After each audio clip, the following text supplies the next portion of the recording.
race for Mormon Meteor Third, a famous 2.5-ton racing car with its 850-horse engine. And for Ab Jenkins, 68-year-old Dean of American Racing Drivers.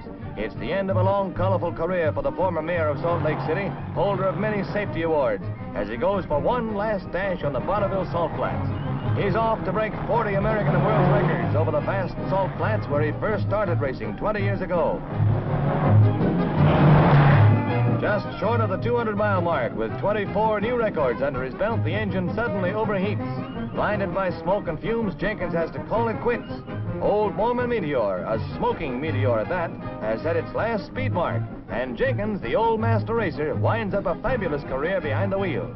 Said Ab, I've outworn the car.